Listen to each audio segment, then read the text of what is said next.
উপস্থিত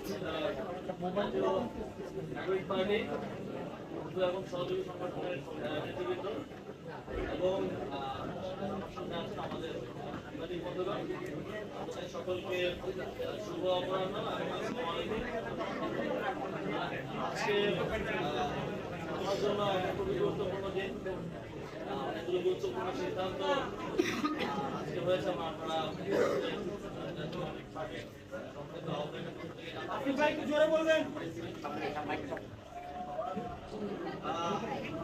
আপনারা জানেন 2024 সালের গণঅভ্যুত্থানে আমাদের প্রায় 1400 সহযোদ্ধা শহীদ হয়েছেন, আহত হয়েছেন প্রায় 30,000-এর অধিক সহযোদ্ধা।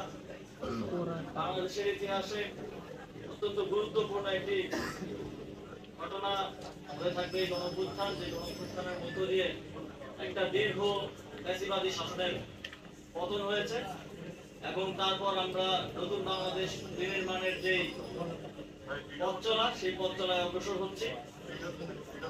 গত গণঅভ্যুত্থানের পরের সময়টা ট্রানজিশন পিরিয়ড বাংলাদেশের জন্য খুবই গুরুত্বপূর্ণ এবং সামনে জাতীয় নির্বাচনও সমানভাবে গুরুত্বপূর্ণ।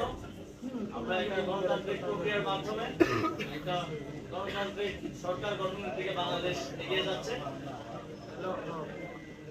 এই সময়ে এছাড়াও আপনারা জানেন কিছুদিন আগে আমাদের একজন সহযোদ্ধা শরীফ ওসমান হাদি গুলিবিদ্ধ হয়েছেন এবং শহীদ হয়েছেন।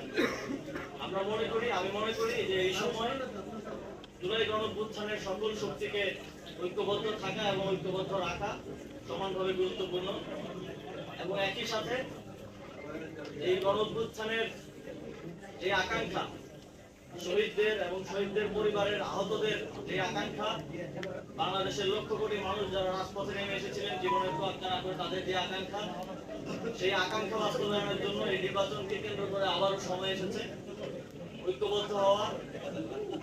সেই জায়গা থেকে আমি জাতীয় নাগরিক পার্টি এনসিপিতে আজকে যোগদান করছি।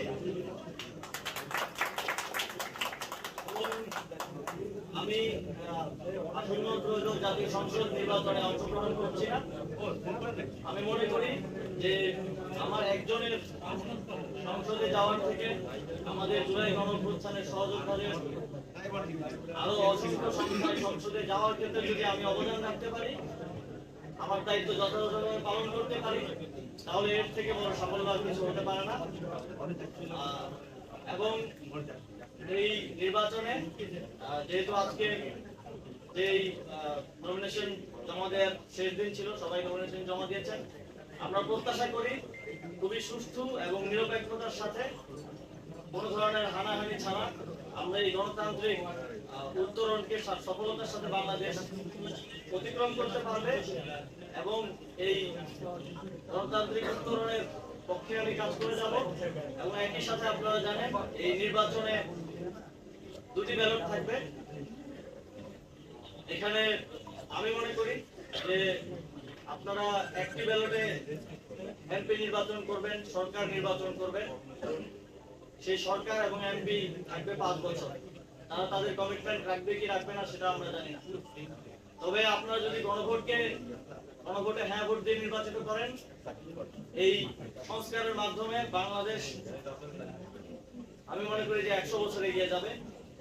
এবং একই সাথে আমি আমার যে দায়িত্ব পেয়েছি দলের পক্ষ থেকে, একই সাথে আমার সহযোদ্ধাদেরকে নির্বাচিত করার জন্য আমি সর্বোচ্চ চেষ্টা করব এবং একই সাথে গণভোটে হ্যাঁ ভোটকে জয়যুক্ত করার জন্য জাতীয় নাগরিক পার্টির পক্ষ থেকে আমরা আমাদের সর্বোচ্চ চেষ্টা করে যাব।